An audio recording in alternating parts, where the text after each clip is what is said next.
On va pas se mentir, hein, c'est une des mesures, ou la mesure qui est ressortie pour ceux qui ont suivi vendredi soir cette émission là, de débat chez Cyril Hanouna avec Marlène Schiappa, émission qui a très bien marché notamment sur les jeunes. Ce qui est ressorti, cette première mesure qui sera défendue auprès du président par Marlène Schiappa, c'est cette idée de baisser, donc de réduire à zéro la TVA sur les produits de première nécessité. On en parle avec Xavier Timbaud. Bonjour Xavier. Bonjour David. Économiste, directeur principal de l'EFC. Alors cette TVA, encore une fois, à 0% sur ce qu'on appelle les produits de base. Au-delà de l'émission d'Hanouna, hein, c'est une revendication qu'on retrouve souvent, encore une fois, dans les cahiers de doléances ou dans les contributions qui sont déposées. Allez voir sur le site web du Grand Débat. Actuellement, il y a 4 taux de TVA sur les produits de base, les produits de première nécessité. Cette TVA est à 5,5%. On trouve quoi? Enfin, il faut le dire, hein, c'est à la fois sur le pain, les fruits, les légumes, l'eau, le chocolat, l'électricité, le gaz, les livres, le cinéma, j'ouvre, et même les capotes, enfin pardon, les préservatifs. Et là on se dit que la définition de produits de première nécessité est assez extensive. Alors, elle est assez extensive, elle est aussi... Le cinéma... Elle est aussi assez encadrée, et puis, oui, elle est assez extensive, effectivement, et encadrée, mais il y a effectivement déjà une catégorie de produits de première nécessité, avec un taux de TVA réduit, donc c'est quelque chose d'important à dire. Donc, quand vous achetez un ordinateur, vous payez 20% de TVA dessus, ouais. Et quand vous achetez effectivement la plupart des biens alimentaires, on est à 5,5%. Cette question, elle est de la ramener à zéro, ce taux de TVA, encore une fois à 5,5% qui pourrait passer à zéro. Elle est légitime parce qu'on pourrait dire, oh là là, c'est des magots, etc. Mais on se dit que d'autres pays le font. Je veux dire, en Europe, on a, alors j'ai vu ça, il y a le Royaume-Uni, l'Irlande... et Malte. Voilà, qui le font, donc d'autres le font. Ce n'est pas quelque chose de fou, on ne serait pas le seul au monde à le faire. Hein. Alors, on ne serait pas le seul au monde à le faire. Il faut juste rappeler que la TVA en Europe est encadrée par une directive sur la TVA. C'est un des rares... Je ne vais pas le dire tout de suite parce que sinon on ferme le débat, mais allez-y. Non, on ne le ferme pas, c'est plutôt intéressant. Mais ce qui est quand même important à dire, c'est que c'est un des rares impôts en Europe qui soit soumis à une procédure de coordination explicite. Donc en particulier, par exemple, qui définit la possibilité de ce taux réduit, mais qui fixe un minimum pour ce taux réduit. Et ce minimum, il est de 5%, si j'ai bien compris. Voilà. Et donc c'est-à-dire que l'Europe, alors voilà, après c'est un autre sujet, mais l'Europe, au travers de cette directive, article 99, donc d'une directive européenne datant de 2006, on ne peut pas baisser ce taux de TVA réduit en dessous de 5%. Si on respecte la directive, si on n'obtient pas d'exemption ou d'exception comme certains pays ont pu l'obtenir. Et l'Angleterre, le Royaume-Uni l'ont fait, c'est parce qu'eux avaient un taux de TVA à 0% avant, depuis qu'il y a très longtemps. Voilà, après, il faut être cohérent.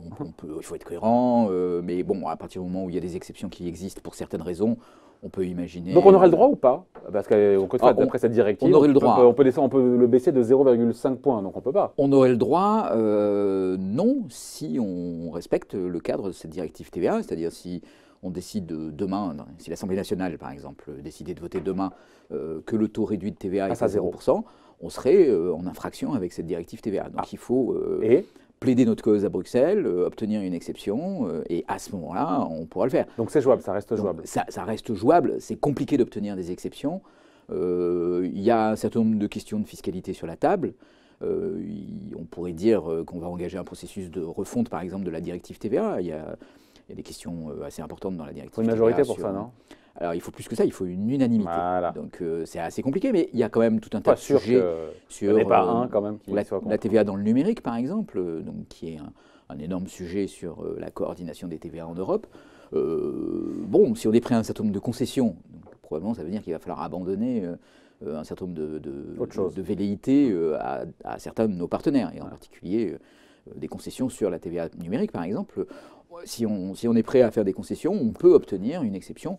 On peut arguer que sur un certain nombre de produits, les effets de compétitivité qui sont induits sont relativement faibles. Donc voilà, donc c'est pas aussi simple que ça à mettre en place. Encore une fois, il faudra plaider notre cause auprès de l'Europe, obtenir un accord. C'est pas fait non plus. Donc déjà, c'est pas si facile que ça. Au-delà d'une fois qu'on l'a dit, il faut d'ailleurs que ça passe sous les fourches codines de Bruxelles.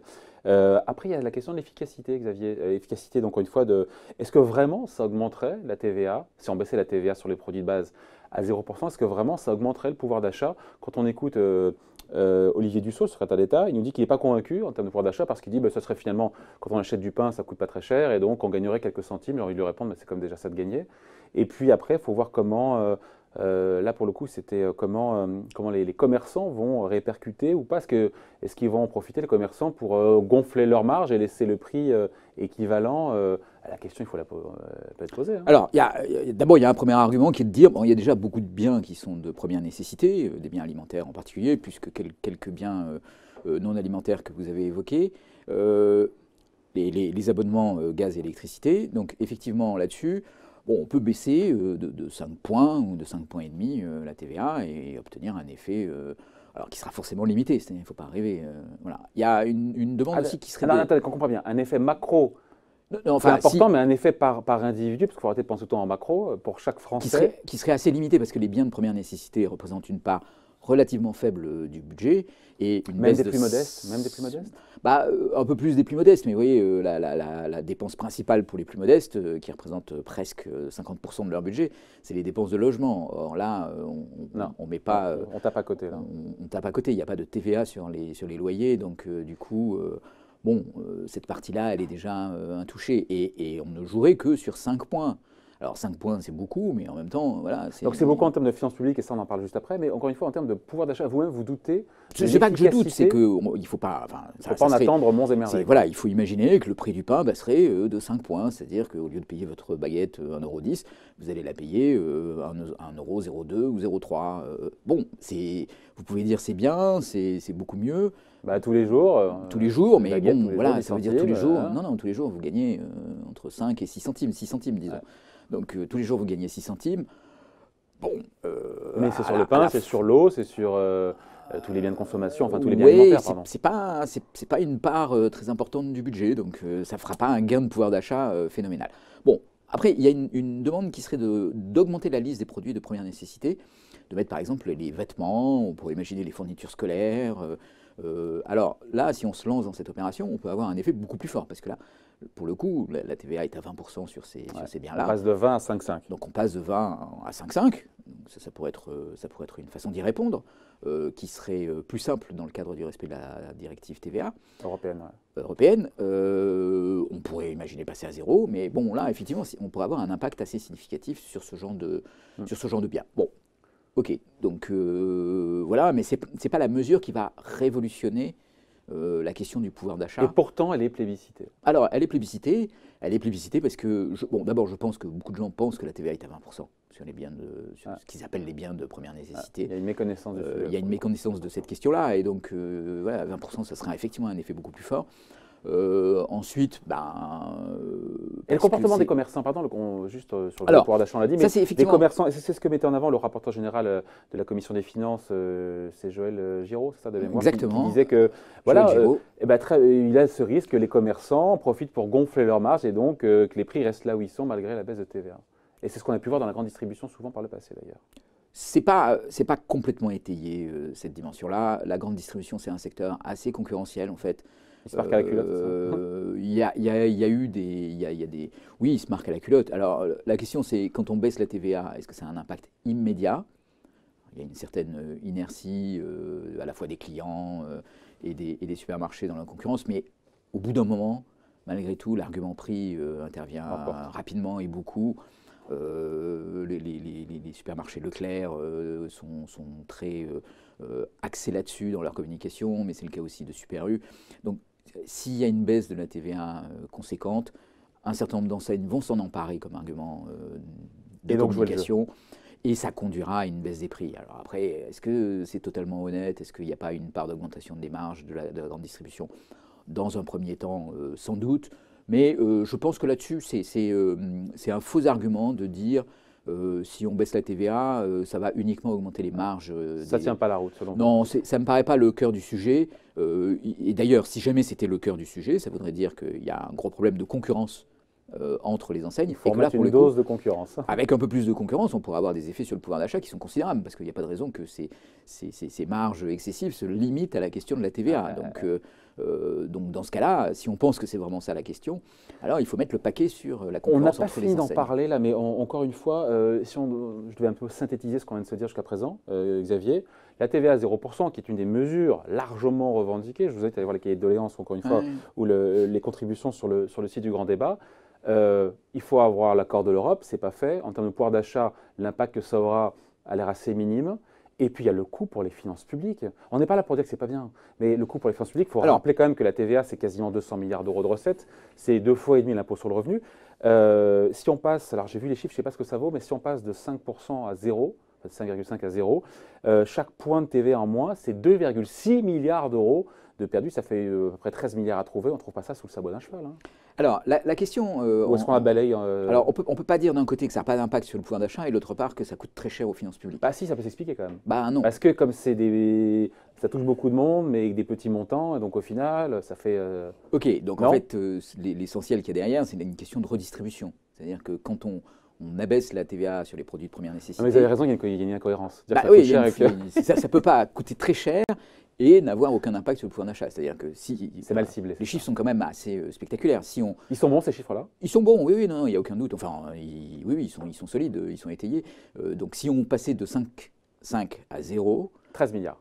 Ça coûterait 13 à 14 milliards d'euros. Donc c'est beaucoup quand même. C'est plus de 5 fois. Le président a lâché 10 milliards en 15 jours. Hein, donc. Oui, mais là, vous voyez, vous avez une mesure qui vient plus que doubler la mise. Donc c'est quand même quelque chose d'important. Voilà, le problème, c'est que c'est très peu ciblé. C'est-à-dire que la TVA est payée par tous ceux qui consomment. Alors évidemment, moins vous êtes riche, plus la consommation est une part importante de votre revenu, moins vous avez d'épargne.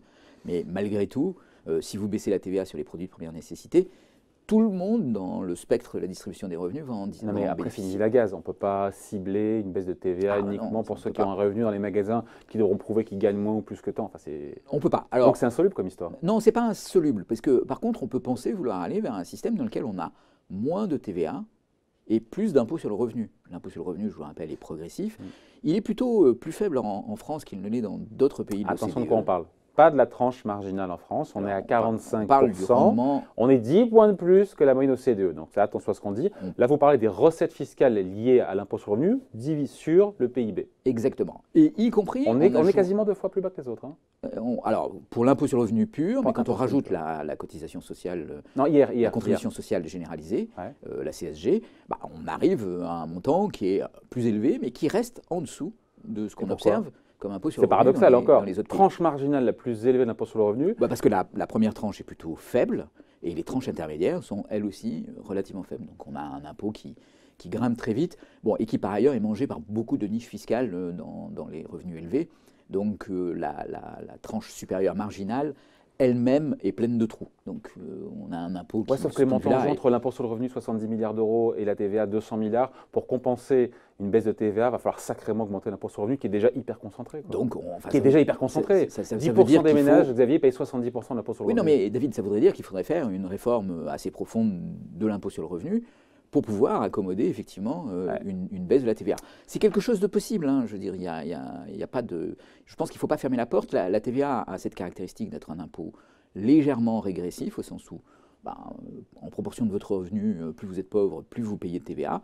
C'est relativement léger, mais ça reste quand même assez proche d'un impôt proportionnel, et ça, ça respecte pas l'article de la Constitution qui nous dit que chacun doit contribuer en fonction de sa capacité.